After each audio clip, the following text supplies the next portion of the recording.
Yo, what is going on today, YouTube? Hope you guys are doing fantastic. Today's video, I'll be talking about support.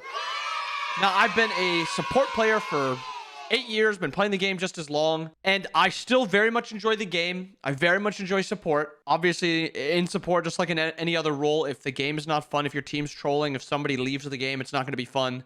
But the games that team's good, enemy team's good, and it's a fun game, those are still very fun in support. However, I still have a few gripes with support, and it's this narrow idea of what a support is, and I just kind of want to talk about why I don't like support specifically in Smite, and what I would change to make me enjoy it more. This is just a personal thing, what I would enjoy more about it. You can disagree all you want. You can complain in the comments and say, you're an idiot, you don't know what you're talking about. That's fine. I'm just going to talk about what I would like with support, and you guys can agree or disagree, and that's how this is going to go. And I got 5 things that I want to talk about.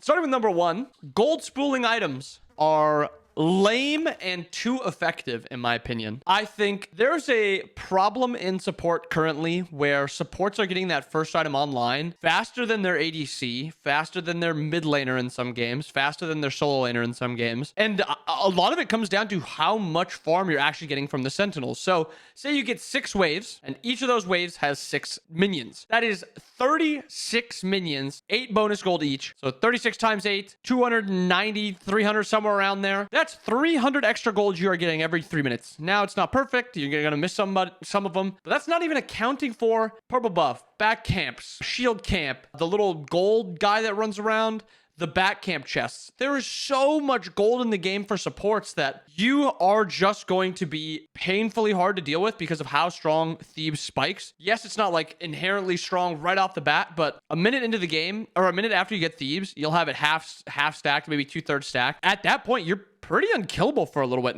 And I think the support curve should not be as it is. I don't think support should be unkillable. My job as a support is not to be unkillable. My job as a support is to support my team. Now, if I want to invest my build into something that keeps myself alive and it's a selfish item, i.e. like a spirit orb or something like that, that's fine. That's what the item should be. But this is where it kind of runs into that first problem. Thebes is just this end-all be-all item. Makes myself uber tanky to the point where solo laners are building it.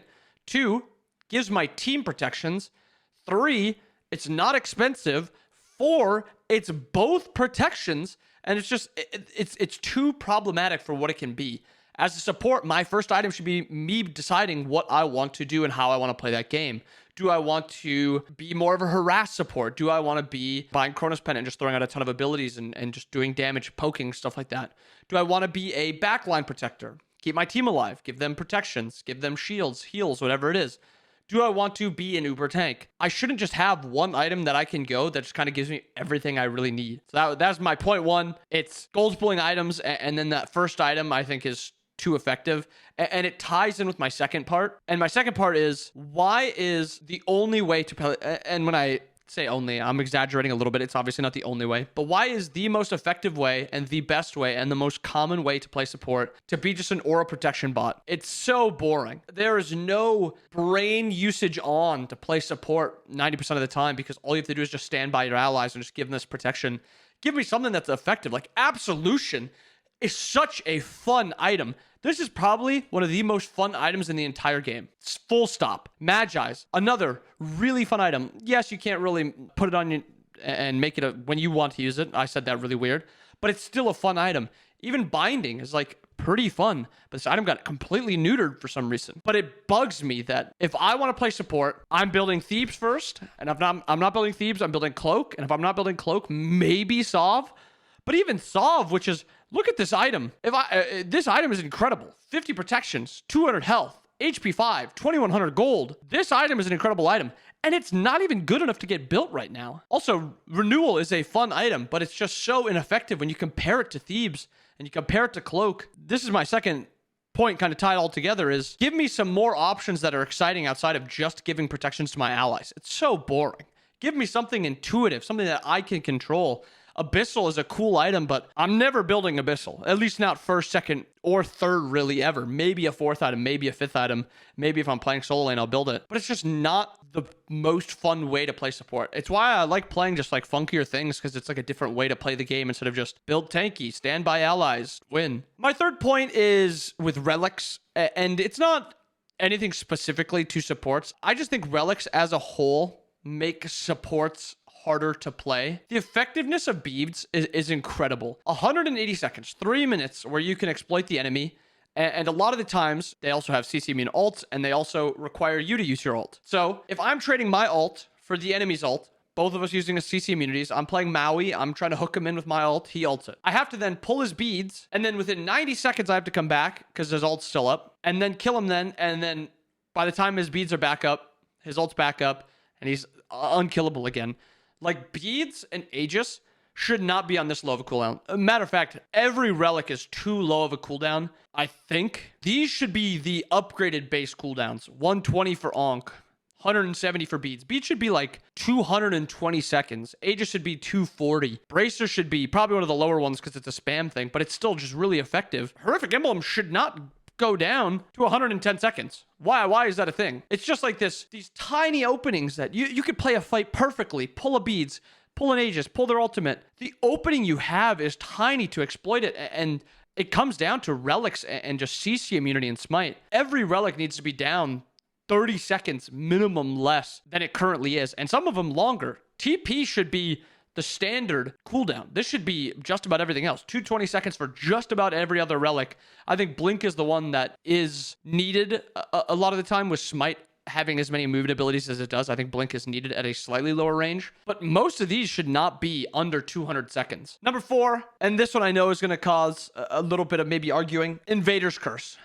It limits how every role plays the early game, and I think it is very hindering to at least my experience of playing Smite. Now, a bunch of you might be thinking, if you remove Invader's Curse, supports are just going to run at the enemy, some enemy jungler, and just pound on him, try to steal the buff, whatever. Let me tell you why it is a lot less effective now than it was back then, and why it's changed so much. So first off, let's look at the current starting jungle build. I have the jungle, which is 15 power, 10 HP 5, and we'll assume this is an assassin, 7% attack speed, and 20 HP 5 in the jungle, 15 MP 5 in the jungle. That paired with usually a Jotuns. Oh, I'm playing a magical god. Jotuns is 10 power, the tier 1. Junglers are sitting at 25 power, 10 HP 5, 7 attack speed, and then extra HP 5, MP 5 in the jungle. Old junglers had 7 power, 100 health, and then the most useless passive in existence, 30% more damage, and then they heal for 8%, killing it. Now let's check out Sentinels and supports. Sentinels is 10 protections of each, 75 health, 7 MP5, and a passive that is relying on your teammates being nearby. On top of that, tier 1 Thebes, 100 health, 10 HP 5. Pretty hard to deal with a support with an item like that. Back in the day, supports had Guardian's Blessing. 7 HP 5, 7 MP 5, while within 60 feet of an ally god, so you're not really getting that a lot of times. But 100 health, 10 prots of each. And on top of that, healing potions used to stack. So you just buy a health chalice, a health pot, or multiple health pots, I guess, and you'd be sitting at 100 HP 5 for 25 seconds. Now, to put that into perspective, it's not 100 health per 5. It is every second it ticks. So you would get 20 health every second. Now, why is this the problem? Well, first off, you don't really need HP 5 in your Thebes or whatever when you have this healing potion on top of the chalice, because 10 protections of each, 100 health, 100 HP 5, you are near unkillable. And all you have to do is slowly whittle down the jungler who has no protections, very little survivability. That is just a completely different thing than nowadays, where a support with Sentinels and a support with tier 1 Thebes is not going to be threatening you really, because you have more sustain, you have more damage, you have more threat to them. And to top it all off, patch 9.5 made it so deaths in the early game rarely happen. About 30% more health the assassin has. So back in the day, we'll say they're at about 600 health. Currently, they're sitting at nearly 800. At level 1, 746. 746 health for an assassin, level 1. I got that's supposed to be more of a one-shot, kill someone, get out. Supports also got more health, but it doesn't really matter. Supports didn't play the invade to kill you or steal it from you. They just tried to slow you down as much as possible. That happened again, and if supports wanted to actually look for that invade, the junglers could just ignore them and one-shot the buff, because I just makes you do so much more damage. You have HP 5 to just withstand their poke, and it wouldn't really matter. And then the last thing for this, and it will tie into the 5th point, is there are 2 speeds to start on now. So if the jungler starts on the left speed, and the left speed is where the support goes, you can just leave that left speed, go to your right speed, clear that one, and continue the game. It makes it a little funky because starts right now require every single role to start a jungle camp, which is something I would 100% change. It changes the game completely because you have to start the game going to lane basically level 2. When you're level 1 getting to that first lane, it makes it a little interesting. Like, oh, my level 1 Izza is actually incredibly strong right now. My safety is not there because I don't have my dash. Maybe I have to get my dash because I don't have that safety and they're going to beat us to level 2. Stuff like that, those intricacies were really, I mean, interesting to watch. And now it's just hit level 2, get your dash. Hopefully you can kill at level 2.